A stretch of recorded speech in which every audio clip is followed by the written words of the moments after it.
Good morning. Welcome to this place of peace, justice, and hope. In this Unitarian Universalist congregation, we affirm, no matter who you are, who you love, or where you are on your journey, you are welcome here. For those of you joining us online, we are glad you're with us. If you are visiting us today, we invite you to sign our visitor's book, and if you would like to join us for coffee hour downstairs, if you would feel like, feel free to grab a green mug so that we can be sure to greet you. Also, members and friends, to help folks connect, remember to wear your name tags with your pronoun stickers. If you need a new name tag, check in at the living room visitor desk. I am Ben Dvorak, and my pronouns are he, him. I am pleased that you are joining us today. Our service today is led by a member of our worship team, Paula Sijit Dvorak. Our minister, the Reverend Dr. Beth Johnson, will be back in the pulpit next Sunday. Our music today will be provided by Jamie Passman. We'd like to thank you for placing your phone in worship mode, but please do feel free to check in on social media and let folks know you're worshiping here today. Childcare for children under the age of 5 is available in our playroom located on the lower level of the RE building across the alley. Youngsters are welcome to join the playgroup at any time, but please know that all ages may remain in the service, and this is an all ages service. RE will resume next week. All voices are welcome here. We recognize that individuals of all ages and abilities have different needs during service. In the living room, at the back of the sanctuary, we provide a cart of fidget and drawing supplies.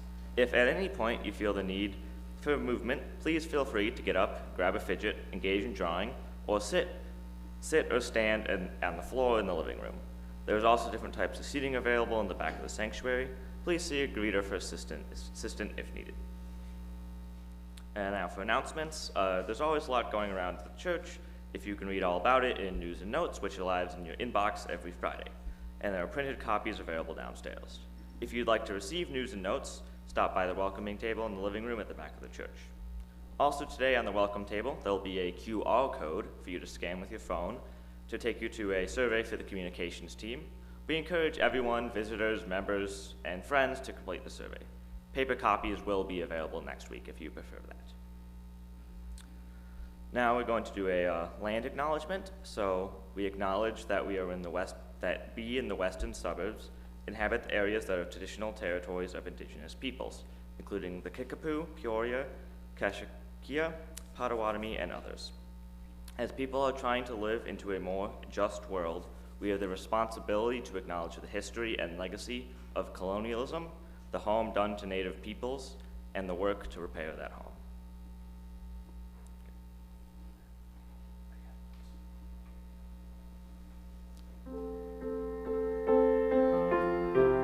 Please rise and body your spirit for hymn number 1, May Nothing Evil Cross This Door.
Good morning. As my son Ben said, I'm Paula Sijit Dvorak. I'm a member of our worship team. And so this is a lay-led service, and Reverend Dr. Beth will be back for next week.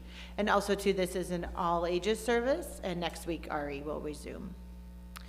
That is one of my favorite hymns, or hymn number 1, May Nothing Evil Cross This Door, and it felt like an appropriate way to start 2025, particularly the laughter drowning the raucous shout, and may these sheltering walls keep hate out and love in.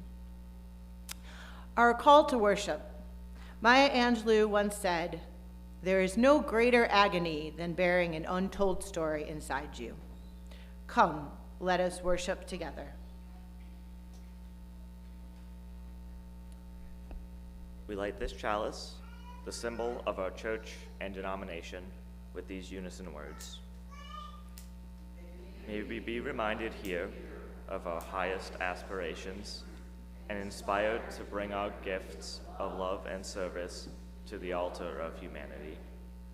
We may know once again that we are not isolated beings, in mystery and miracle to the universe, to this community, and to each other.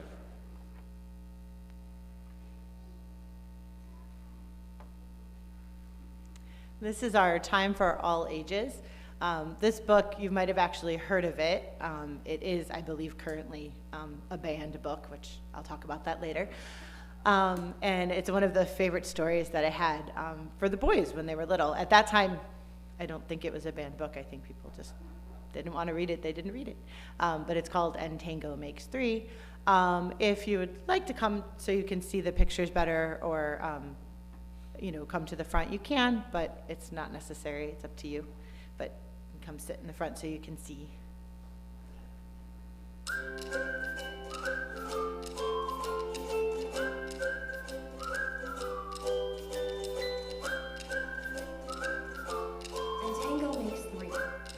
Justin Richardson and Peter Parnell, illustrated by Henry Cole. In the middle of New York City, there is a great big park called Central Park. Children love to play there. It has a toy boat pond where they can sail their boats. It has a carousel to ride on in the summer and an ice rink to skate on in the winter. Best of all, it has its very own zoo. Every day, families of all kinds go to visit the animals that live there. But children and their parents aren't the only families at the zoo. The animals make families of their own. There are red panda bear families with mothers and fathers, and furry red panda bear cubs. There are monkey dads and monkey moms raising noisy monkey babies. There are toad families, and toucan families, and cotton-top tamarin families too. And in the penguin house, there are penguin families. Every year at the very same time, the girl penguins start noticing the boy penguins, and the boy penguins start to noticing the girls. When the right girl and right boy find each other, they become a couple. Two penguins in the penguin house were a little bit different. One was named Roy, and the other was named Silo. Roy and Silo were both boys, but they did everything together. They bowed to each other, and walked together. They sang to each other, and swam together. Whenever Roy went, Silo went too. They didn't spend much time with the girl penguins, and the girl penguins didn't spend much time with them. Instead, Roy and Silo wound their necks around each other. Their keeper, Mr. Gramsay, noticed the two penguins and thought to himself, they must be in love. Roy and Silo watched how the other penguins made a home, so they built a nest of stones for themselves. Every night, Roy and Silo slept there together, just like the other penguins' couples. And every morning, Roy and Silo woke up together. But one day, Roy and Silo saw that the other couples could do something they could not. The mama penguins would lay an egg. She and the papa penguin would take turns keeping the egg warm until finally it would hatch. And then there would be a baby penguin. Roy and Silo had no egg to sit on and keep warm. They had no baby chick to feed and cuddle and love. Their nest was nice, but it was a little empty. One day, Roy found something that looked like what the other penguins were hatching, and he brought it to their nest. It was only a rock, but Silo carefully sat on it, and sat, and sat. When Silo got sleepy, he slept. And when Silo was done sleeping and sitting, he swam and Roy sat. Day after day, Silo and Roy sat on the rock. But nothing happened. Then Mr. Gramazzi got an idea. He found an egg that needed to be cared for, and he brought it to Roy and Silo's nest. Roy and Silo knew just what to do. They moved the egg to the center of their nest. Every day they turned it, so each side stayed warm. Some days Roy sat while Silo went for food. Other days it was Silo's turn to take care of their egg. They sat in the morning and they sat at night. They sat through lunchtime and swim time and supper. They sat beginning of the month, and they sat at the end of the month, and they sat all of the days in between. Until one day, they heard a sound coming from inside their egg. Peep, peep, peep, it said. Roy and Silo called back. Squawk, squawk, peep, peep, answered the egg.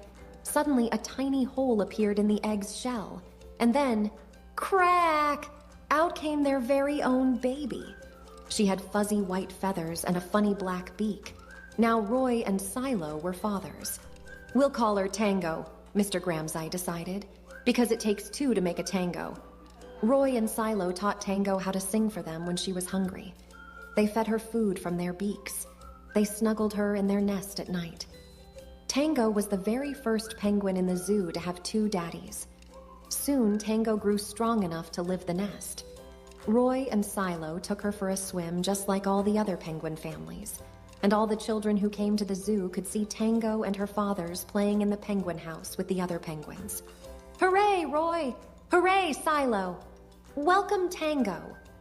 They cheered. At night, the three penguins returned to their nest. There they snuggled together, and like all the other penguins in the penguin house, and all the other animals in the zoo, and all the families in the big city around them, they went to and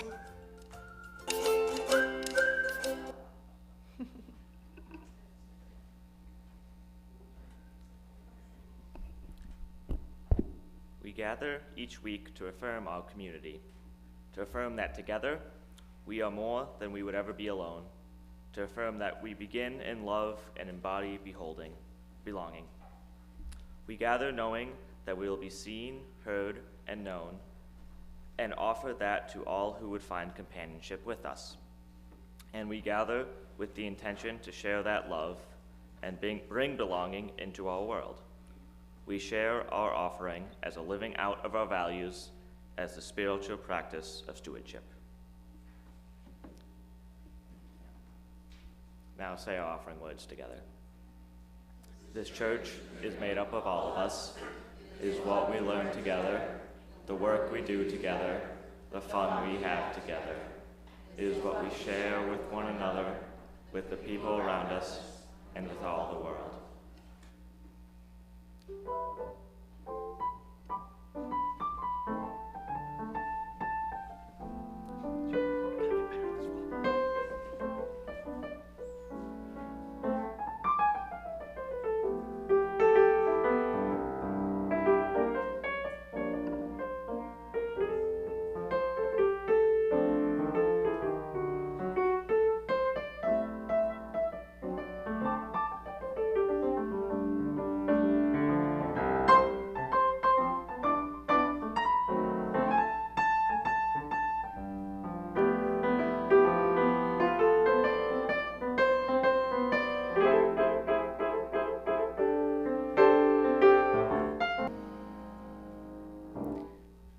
Thank you so much for your generous gifts.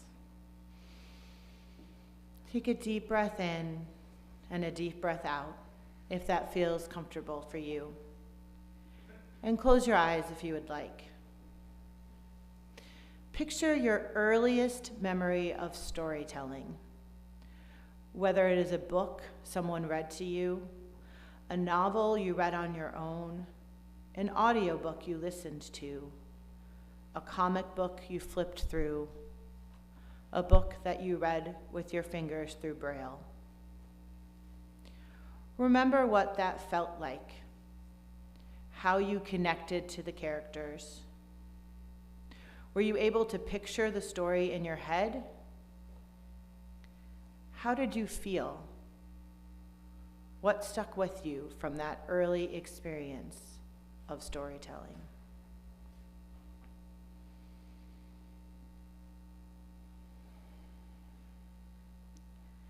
And as you breathe in and out and think about this experience, think about what you take now from the stories that you hear.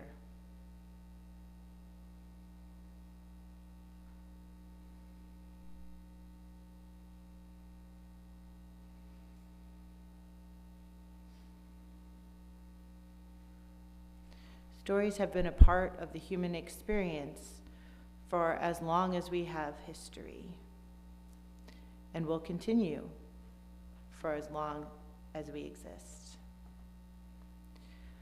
You'll now stay seated to sing hymn number 123, Spirit of Life.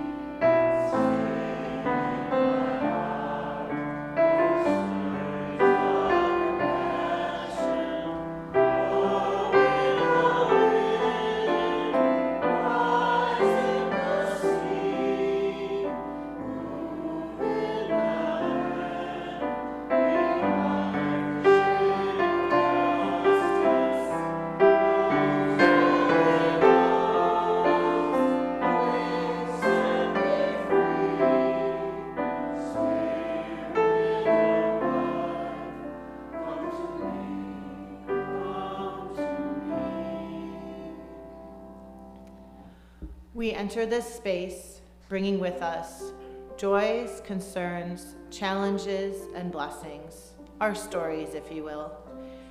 If you have something either weighing or dancing on your heart this morning, you are invited to come up and drop a pebble in the water. If you wish, you can say a name, a word, or a short phrase to share your intention. Please be mindful of time. A reminder that pebbles can be dropped in silence.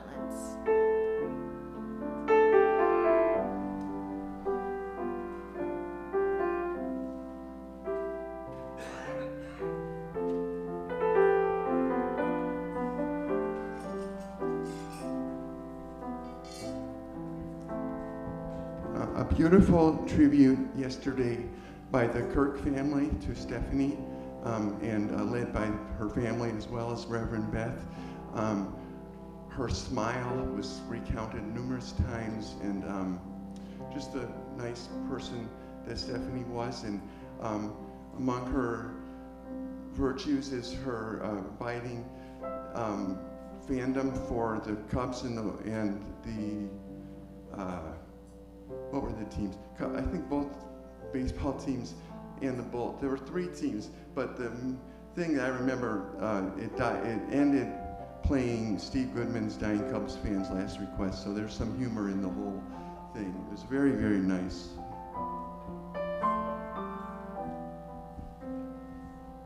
Hi, my name is David.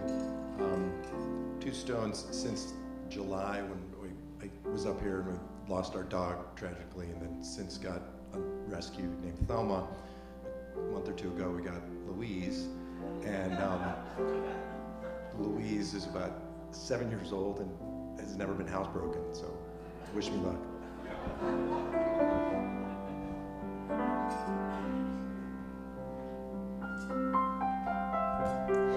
My name's Suzanne. My husband Rich had total knee replacement surgery December 30th, still in the hospital. He did develop an infection in his knee probably the day after, so he got put on antibiotics. He's doing much better, but he's still there. Hopefully we'll be going to physical therapy in the next day or 2. These are for our mom who passed away today.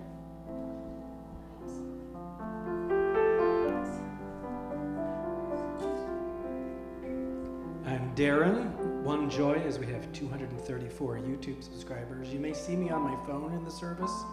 I'm on the YouTube service. I guess this would be a joy. Last month was very busy, but last month Kathy Salzano, loved member for a long time, would have had a birthday.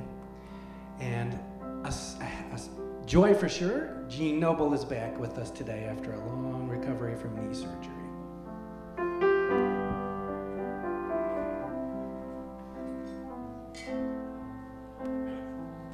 Hi, I'm Kathy Fulcher. Welcome back, Jean. I don't see you, but great to have you back.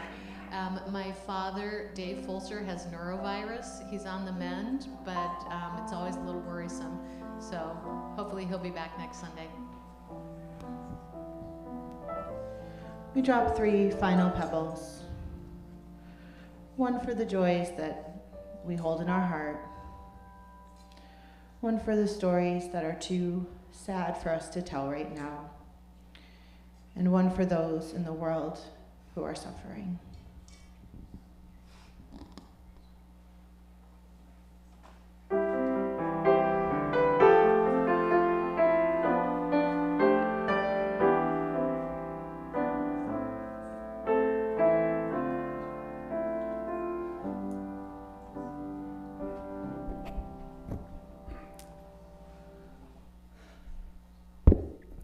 Good morning, everyone.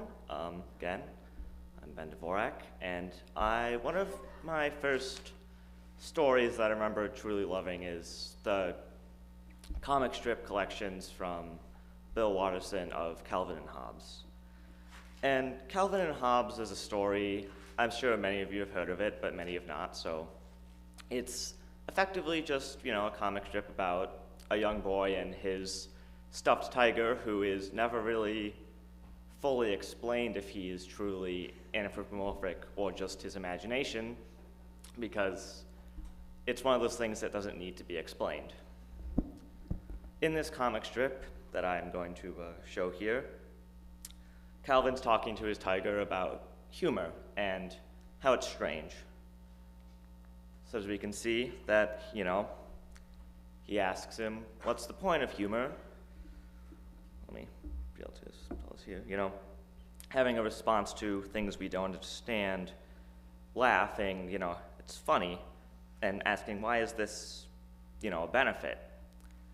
And his tiger, who, again, we do not know if is simply just Calvin's imagination or an actual animal, responds that if we couldn't laugh at things that didn't make sense, we couldn't react to a lot in life, which ends with Calvin standing in a field and wondering if that's funny or scary, which is, kind of self-referential, yeah. But I really like this comic strip because I think it's, first of all, a great, it's a lot of what Calvin and Hobbes is. For, as me, as a young child, I'd read this, and, I'd laugh at things like this, but I didn't really get this, to me, but it was the reaction they're talking about. I read something I didn't understand, reacted with, laughter. There are many jokes like this in the comics. There are ones, referencing consumerism, modern problems in our society, and some of them are played completely as jokes. Some of them just don't have a punchline, and me as a young child would react by laughing because I didn't understand it. But I think reacting with a joy when you don't understand is something that is great to know in life. So often we see nowadays people all over the place doing things that are new and different. And if you see something like that, a lot of times the response can be fear and distrust and, getting up and yelling about, these new things, we can't have that, the penguins in the story. People who don't understand that responding with fear. And I think, again, if instead we respond with joy and acceptance to things we don't understand, we move through the world in a way that is not only easier and more joyous, but just better in almost every way. There is no, when we respond to people negatively because we don't understand, that has no benefit. When things we don't understand approach us, we don't know how to react. That is the point. If we understood how to react, then we would understand. that's fairly obvious. But reacting in a negative light means the first thing that interacts between the unknown is negative. But if we can react positively to this, we will put that energy into the interaction and come out of it stronger, but also more joyous. And when it comes to living that life, I think that it's made everything easier for me.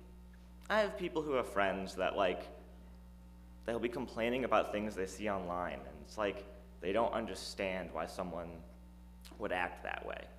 It's someone acting in a way they've never seen before, and they get, upset about it. And I'm like, if you don't know why they're acting that way, why get upset? Why react with anger or just general, cringe? What's the point in that? There's nothing to be gained.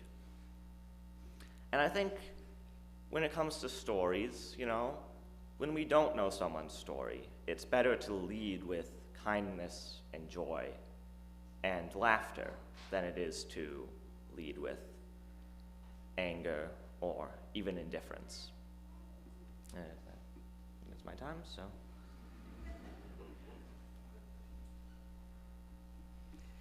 Please rise in body or in spirit for hymn number 159, This Is My Song.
There is something in us as storytellers and listeners of stories that demands the redemptive act, that demands that what falls at least be offered the chance to be restored. The reader of today looks for this motion, and rightly so, but what he has forgotten is the cost of it. His sense of evil is diluted or lacking altogether, and so he has forgotten the price of restoration. When he reads a novel, he either wants his sense tormented or his spirits raised. He wants to be transported instantly, either to mock damnation or mock innocence. Flannery O'Connor, writer and essayist.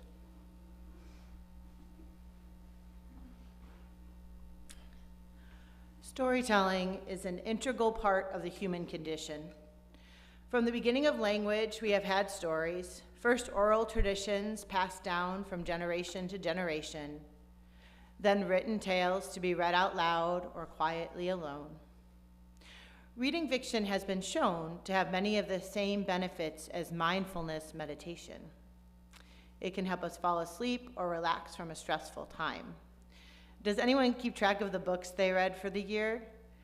I read 24 in 2024, and I just realized that that's kind of funny. And most of them were just for relaxing and escaping from the real world. I enjoy psychological thrillers where I can normally figure out the ending before the characters do. And I like to tell Tim that I know what's going to happen. I'm like, oh, can't believe this author could be so uncreative. But there is a comfort to the predictable world of certain genres of fiction. Regardless of the chaos or even violence in the book itself, it is resolved at the end. All the threads come together into the denouement.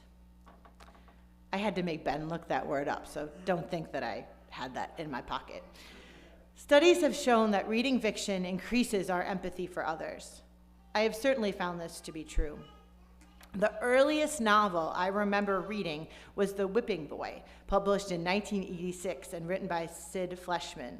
This is an award-winning children's novel about a prince named Prince Brat, a bit on the nose even for a children's book, and a servant who took his punishments for him. When people asked, "What radicalized you?" I answer, reading fiction radicalized me. Reading a book about a young boy beaten for another boy's mistakes, the class differences between them, and the way the boys, who were essentially the same, actually one would argue that the whipping boy was a better person than the prince, they're essentially the same, were treated so differently, raised a sense of justice in me that I have not shaken to this day. I remember being appalled that people could treat one another that way, and that the world could be such an unfair place. My little 6-year-old self was indignant at the very thought. I also remember reading Ramona Quimby, age 8, and all of the Ramona Quimby books as a child. And that was a book in which I saw myself, a girl who didn't always fit in, who often embarrassed herself, and who loved others fiercely. A little later on, I remember reading The Great Gatsby, right? That was one of those books that most people at one point were required to read. And the quote that stuck with me, "They were careless people, Tom and Daisy. They smashed up things and creatures and then retreated back into their money or their vast carelessness or whatever it was that kept them together and let other people clean up the mess they had made." That remind anyone of anyone?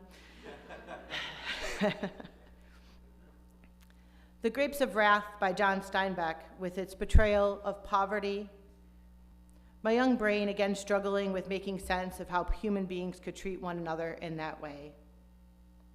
Reading The Color Purple and recognizing that although Alice Walker and I were of different times and races, there were things that were universal, and other things that I would never experience in this life, but could feel in the pages of those books. I read Things Fell Apart by Chinua Achebe, and felt the ache of a person who lost everything and felt like a failure.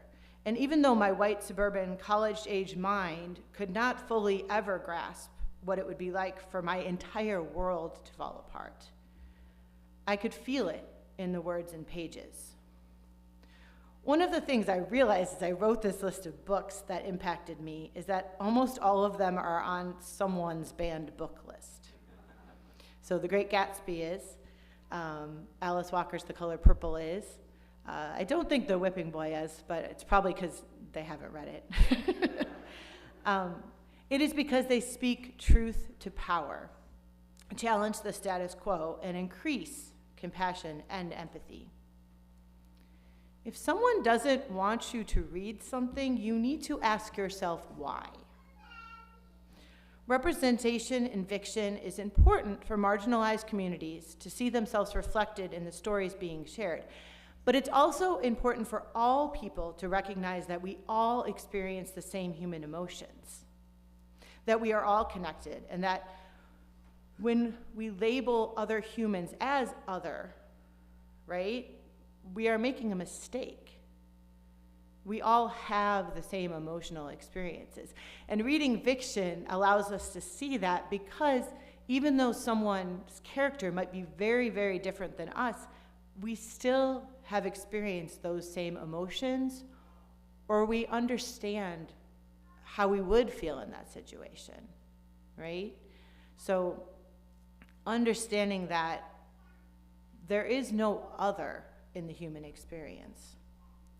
And we can appreciate and celebrate the differences that do exist. We read and write stories because they speak to us in ways that statistics and facts cannot. I had read nonfiction accounts of slavery and of the Great Depression and of colonial Africa. But it wasn't until I read novels that put my brain into that time and place that I truly understood the emotions and the human experience and made connections to my own life. And then there are the books that take place in a made-up space and time, in the future or a mythical past that speaks to our sense of the human condition, to bravery or cowardice, good and evil, right and wrong. Kazuo Ishiguro's Never Let Me Go, or his surrealist literary fiction novel, The Unconsoled, that explore life and death, grief and pain in ways that are both strange and familiar, like a dream that you barely remember. But the emotion, the feeling is always there. The feeling of being haunted, lost, disconnected. So The Unconsoled is a novel. Has anyone read that one? Yeah, it's not an easy read. Oh, Jamie, have you read it? Jamie's read it, of course, because it's about a pianist.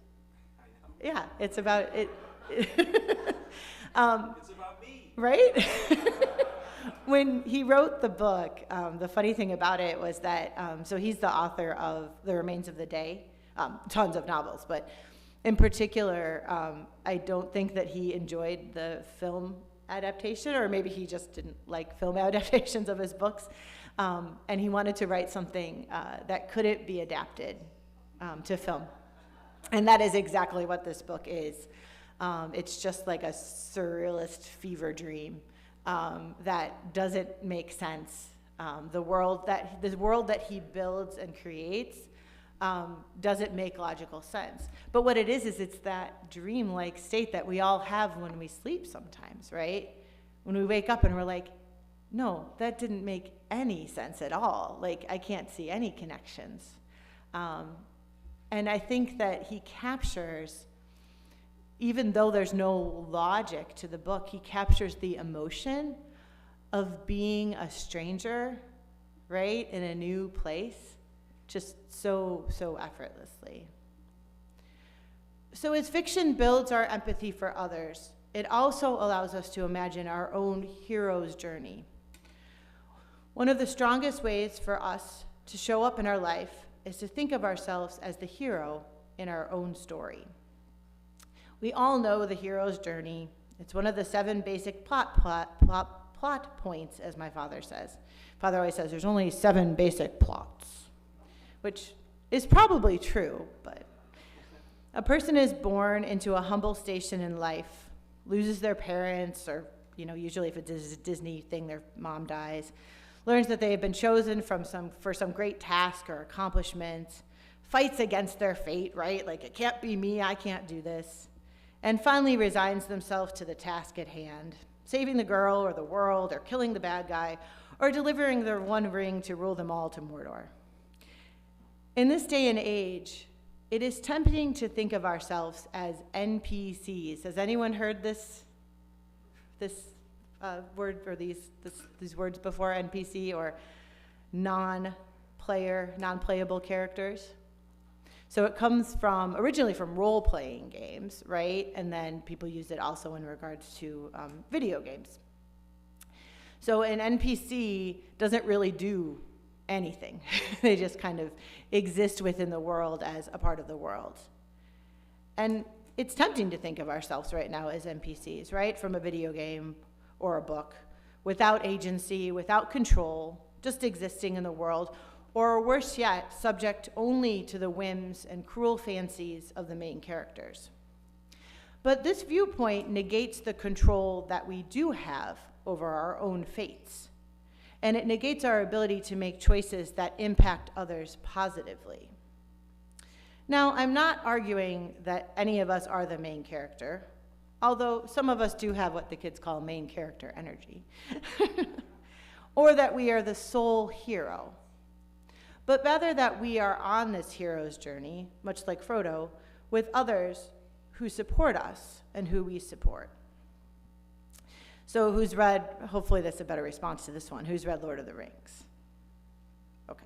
Or at least, seen the movies or knows of the characters. So at one point, through this journey, because in the hero's journey, there's always this point, right, where you can't go on, right? Like, I can't keep doing this. And Frodo says, I wish the ring had never come to me. I wish none of this had happened. And Gandalf, the wizard, responds with, so do all who live to see such times. But that is not for them to decide. All we have to decide is what we do with the time that is given to us. We need to find our role. What is our purpose in this world? Now, some of us do have big main character energy, and our role is the large one.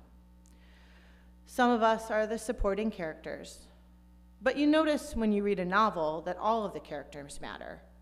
All of the characters have an impact on what happens in the overall story. And we really never know what impact our actions will have on the overall storyline. Moment, right? If they just shrug their shoulders, you're like, I'm just gonna go home. I can't do this anymore, right? I can't carry on despite the odds. It doesn't happen because we don't tell stories like that. We tell stories of bravery and perseverance and growth because that's what the human condition needs more of. It needs heroes and supporting characters who keep going. So when we look at fiction, right, it's such a powerful force because it allows us to take another person or another character's perspective. It allows us to experience new things that maybe we have never heard of before, never seen before.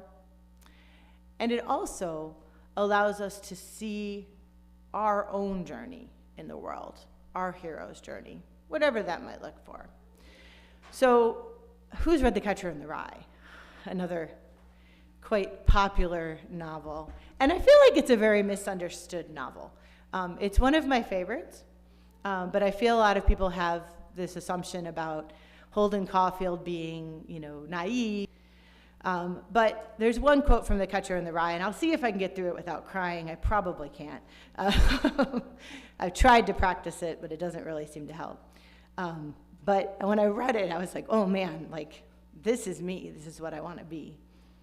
Anyway, I keep picturing all these little kids playing some game in this big field of rye and all. Thousands of little kids. And nobody's around. Nobody big, except me. And I'm standing on the edge of some crazy cliff. What I have to do, I have to catch everybody if they start to go over the cliff. If they're running and they don't look where they're going, I have to come out from somewhere and catch them. That's all I do all day. I just be the catcher in the rye and all. I know it's crazy, but that's the only thing I'd like to be. The UUA on January 1st invited us all to become engaged in storytelling by writing a 6-word story about our aspirations for 2025. I invite you now to write your 6-word story. Feel free to talk amongst yourselves and share it with others. Note it down on your phone, or just take a few moments to craft it in your mind. I will ring the bell when we're done, so you can talk amongst yourself, but if you prefer just to keep it on your own, that's fine as well. But just a 6-word story of what you want to accomplish this year, what you want things to be like, what you want to do.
So, if anyone would like to share their 6-word story, you can come on up. Go ahead. Be brave. Or if you need us to come to you, please raise your hand. Don't let Trump ruin my sleep.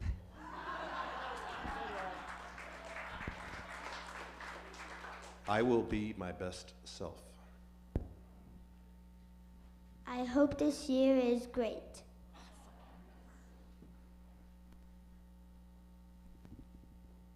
Wandering through the maze with hope.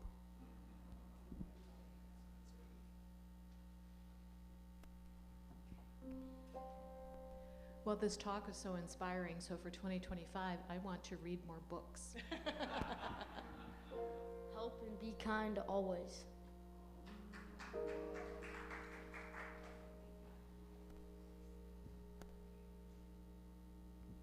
She trusted that she could rise.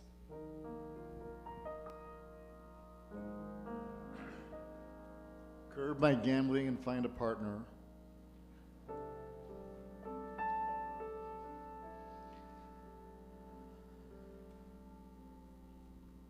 Learn how to cook using recipes.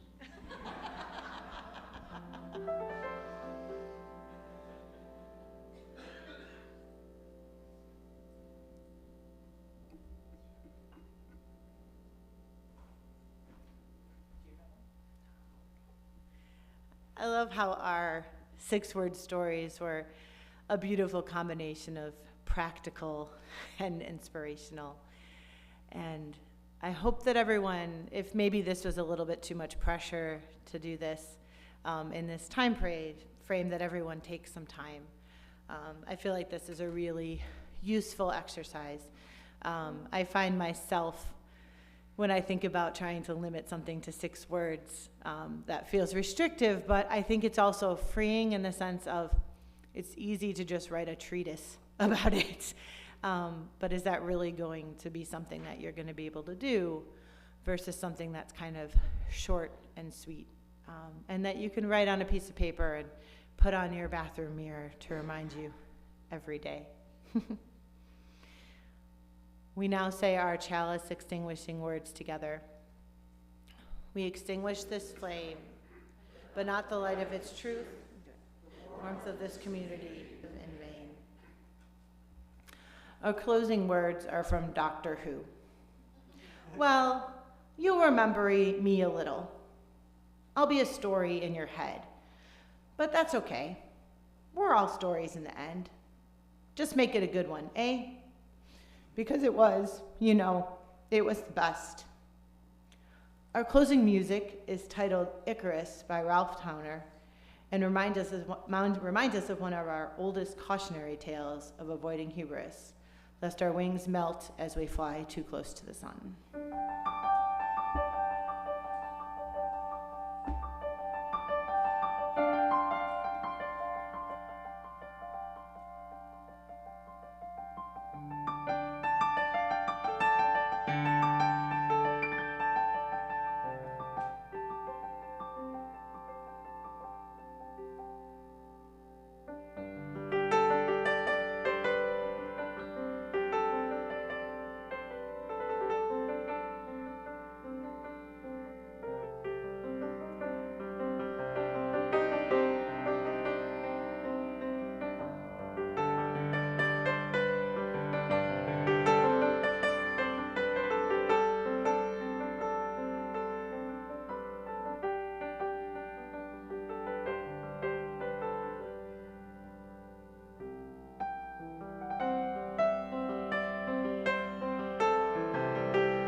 The service is ended. Please join us downstairs for coffee and snacks. And thank you so much, Jamie. I love that piece.